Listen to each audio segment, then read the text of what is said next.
Hello, hello, comment vous allez? J'espère que vous allez bien. Oui, me revoici pour une nouvelle thématique, un nouveau sujet que je vais aborder avec vous les mamans. Alors aujourd'hui, c'est un sujet un peu particulier, mais qui est vraiment très, comment dire, très courant de nos jours. C'est le fait d'être maman, mais que ce ne soit pas forcément l'enfant que nous avons porté dans notre ventre. Il peut s'agir de l'enfant de ton conjoint ou de ta conjointe. Il peut s'agir de l'enfant d'un membre de ta famille et que tu te retrouves à devoir prendre soin de cet enfant. Et je veux vraiment aujourd'hui encourager une maman à, à comprendre qu'en fait, au-delà de nos entrailles, nous sommes mères au-delà de nos entrailles. Que tu aies porté cet enfant ou ce jeune homme ou cette jeune femme, euh, que tu l'aies porté ou que tu ne l'aies pas porté, tu restes une mère. Tu restes une mère.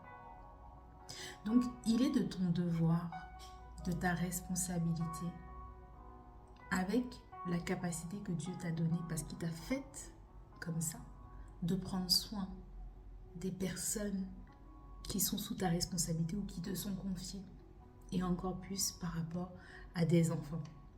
C'est vrai que chacun a un parcours, un cheminement, une histoire différente, mais un enfant reste un enfant.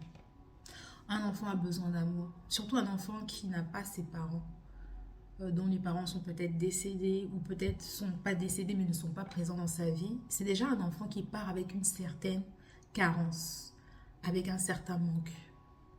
Et vraiment aujourd'hui, je tiens à sensibiliser une maman pour lui dire, sois vraiment cet instrument à travers lequel tu vas faire du bien à cet enfant. Tu ne pourras pas remplacer sa mère si tu es une femme ou son père si tu es un homme. Tu ne pourras pas les remplacer en tant que telle parce qu'une mère reste une mère, un père reste un père. Mais tu peux être cette mère de substitution, tu peux être ce père de substitution et qui va prendre soin de cet enfant comme son propre enfant. Oui, c'est possible. J'ai entendu beaucoup trop d'histoires, beaucoup trop de oui, d'histoires, de familles où des enfants sont maltraités par les belles-mères, par les beaux-pères, parce que ce n'est pas le fruit de leurs entrailles. Non. Maman, tu restes une mère. Au-delà de tes entrailles, tu restes une mère. Apprends à donner le meilleur de toi à chaque enfant que Dieu t'aura fait la grâce d'avoir auprès de toi. Parce que tu ne sais pas. Tu ne sais pas pourquoi déjà cet enfant a été mis auprès de toi. Mais moi, je crois que si un enfant t'est confié, peu importe à travers quel canal, si c'est parce que tu as refait ta vie avec une personne, que la personne avait déjà des enfants, ou si c'est parce que c'est l'enfant d'un membre de ta famille, c'est parce que tu as quelque chose à l'intérieur de toi pour pouvoir prendre soin de cet enfant, pour pouvoir l'aimer. Tu as assez d'amour à l'intérieur de toi pour pouvoir aimer cet enfant, pour pouvoir en prendre soin, pour pouvoir l'instruire, pour pouvoir l'enseigner, pour pouvoir en fait le, le conduire, le diriger comme tu l'aurais fait pour ton propre enfant. Que ce soit matériellement parlant. Trop d'histoires que j'ai entendues. Ah, comment je vivais chez ma tante, comment je vivais chez ma belle-mère. Ces enfants avaient ça, moi je n'avais pas ça. Ces enfants dormaient sur un lit, moi je dormais par terre. Non, maman, c'est pas possible. Je t'en supplie. Décide. Je ne sais pas dans quelle situation, dans quelle position tu te trouves aujourd'hui. Je sais qu'il y a des situations qui viennent vraiment ébranler, viennent vraiment secouer. Il y a des recompositions familiales qui ne sont pas évidentes, mais ça ne doit pas être ton prétexte pour avoir un comportement toxique, nocif, destructeur auprès de ces enfants. Fais ta part en tant que mère. Fais ta part en tant que mère. Et laisse Dieu s'occuper du reste. Fais ta part en tant que mère. Parce que tu es une personne, tu es un modèle, tu es celle où il aura ce souvenir. Quel souvenir il aura en fait en sortant de ta maison?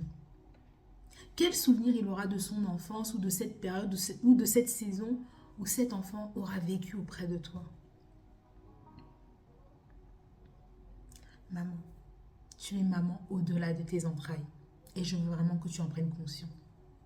Je veux vraiment que tu en prennes conscience. Si jusqu'ici tu avais des attitudes, des paroles qui étaient destructeurs, décide d'arrêter de changer. Décide d'arrêter de changer.